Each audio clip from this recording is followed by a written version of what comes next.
Bismillahirrahmanirrahim. Assalamualaikum warahmatullahi wabarakatuh. Baik, ini ada jurnal faktor-faktor yang mempengaruhi respon rantai pasokan di industri barang-barang konsumen yang bergerak cepat. Studi kasus PT Unilever Indonesia. Nama saya Sukandar, NIM saya 18416226201064. Baik, langsung saja ke abstrak. Prediksi menunjukkan bahwa Indonesia akan menjadi pasar yang sangat potensial untuk masuk ke industri barang-barang konsumen cepat bergerak atau biasa disingkatnya itu PMCG global.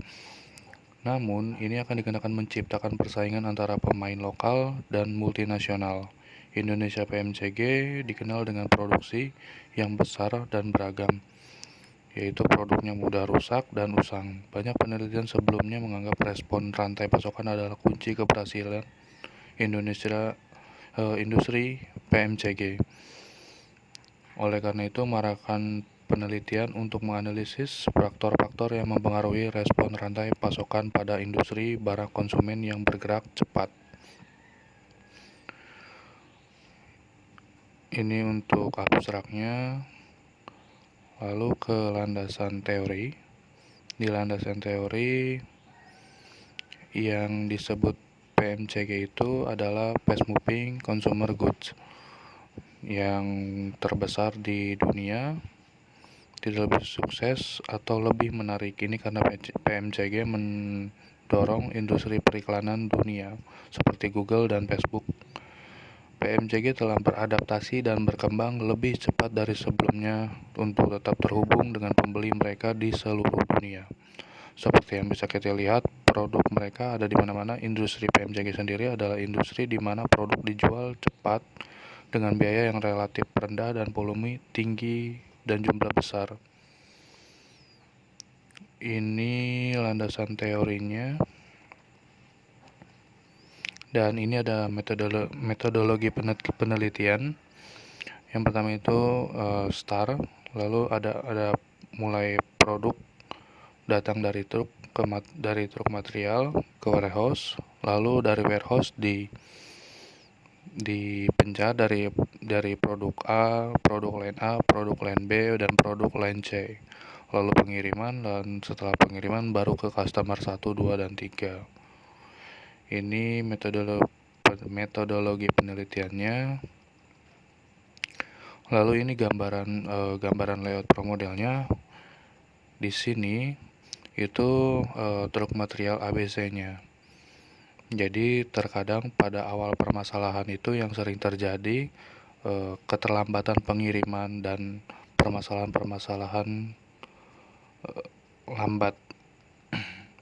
Makanya saya membuat tiga loading. Ada loading A, loading B, dan loading C. Jadi produk pun bisa terbagi 3.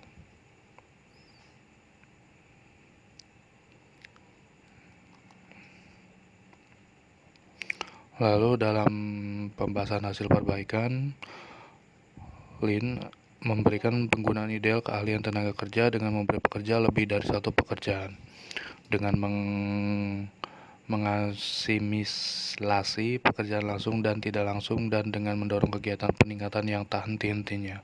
Akibatnya produksi ramping menghasilkan keragaman beragam dan jasa yang lebih besar dengan biaya yang lebih murah dan kualitas yang lebih besar, dengan lebih sedikit dari setiap input dibandingkan dengan produksi massal tradisional yang dikenal sebagai salah satu karakteristik utama industri PMCG. Dengan demikian, strategi rantai pasokan Lean berkisar pada penggunaan minimal tenaga kerja, ruang, investasi, dan waktu pembangunan. Ini akan menciptakan jaringan rantai pasokan responsif secara keseluruhan.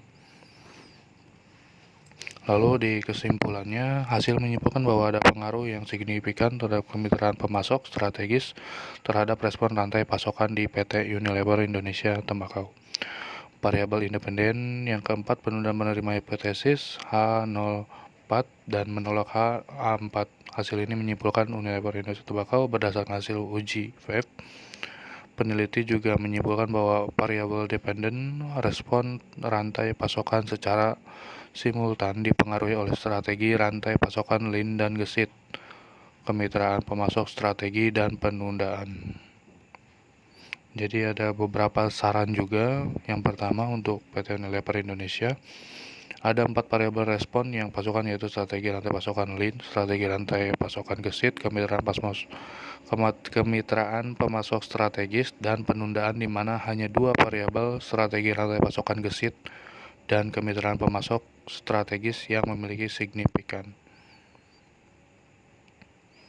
Ini juga ada saran kedua.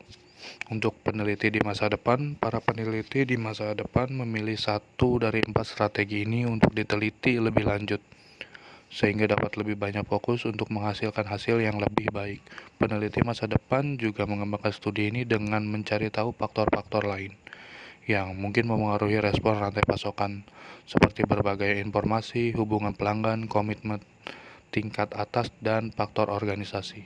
Rekomendasi dari peneliti sebelumnya, Raja Gopal et al. 2016, Krumpet al. 2013, juga menyarankan peneliti masa depan memilih industri yang memiliki produk pendek siklus hidup produktif lainnya. Baik, ini ada simulasi promodelnya. Akan saya coba jalankan.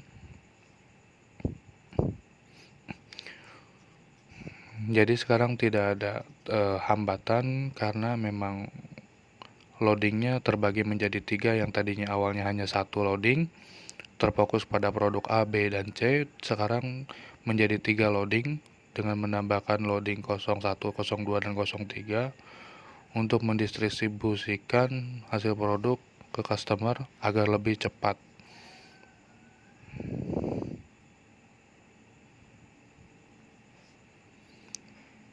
Mungkin itu saja yang dapat saya presentasikan.